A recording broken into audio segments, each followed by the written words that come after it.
The Sheridan men's and women's basketball teams played their final home games of the season on Saturday against the Conestoga Condors.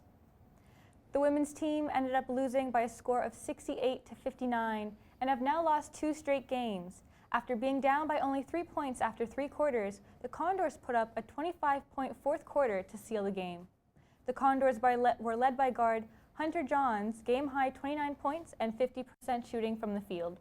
Sydney Charvis led the way for a Bruins scoring of a team-high 14 points in 34 minutes of action. The Bruins had a rough night on the glass, being out-rebounded 63-37, led by Condors forward Maddie Weber's season-high 20 rebounds. The Bruins have 3 remaining games this season before the start of the playoffs as they sit 9-6 on the year. On the men's side, they honored the graduating starting 5 in their final home game of their respective Sheridan careers. Among the honorees include Bruins all-time leading scorer Nick Campbell, 2-time champion guard Jamal Edwards, Ramar Subban, Steven Simpson, and Solomon Giomfi. Sheridan would go on to win the ballgame 93-83, led by Campbell's 25 points. It was a close game until the fourth quarter, where the Bruins outscored the Condors by 7 in the final frame. Despite a double-double from Condors forward Afosa Abganzi, the Bruins won their final home game of the season to extend their win streak to 2 games and now sit at 13-4, which ties them for first place in the West. The next game is at St. Clair College in Windsor on Saturday, February 15.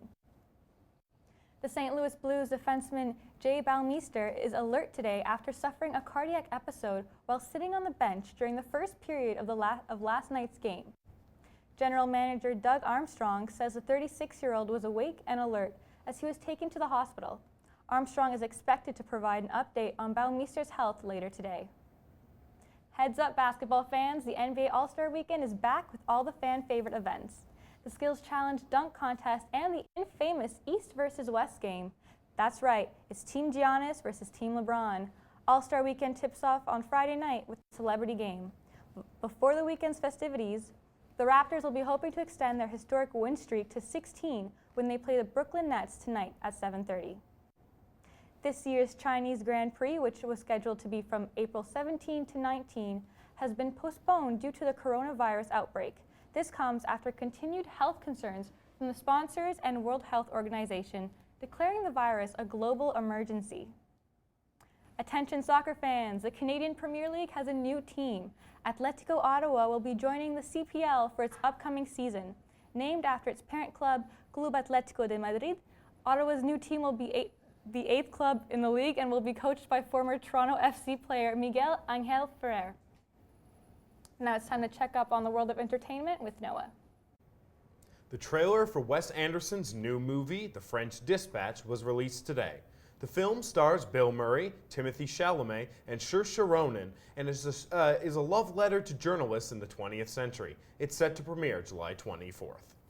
Retired NBA star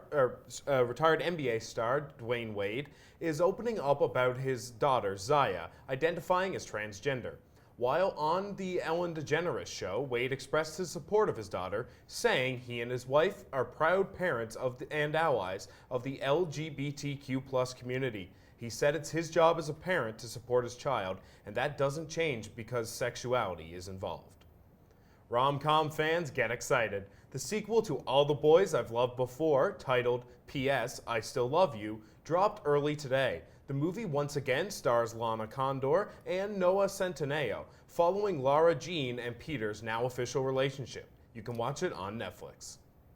Pop star Joe Jonas and his wife Sophie Turner of Game of Thrones fame are expecting their first child. The couple are keeping things hush-hush, but multiple sources are confirming the pregnancy. Turner, 23, and Jonas, 30, tied the knot in a secret ceremony last year. Janet Jackson is back. The Rock and Roll Hall of Famer announced that she'll be returning to the stage. Jackson will be hitting the road on June 24th for a Black Diamond World Tour and will be playing most major North American cities, including Toronto.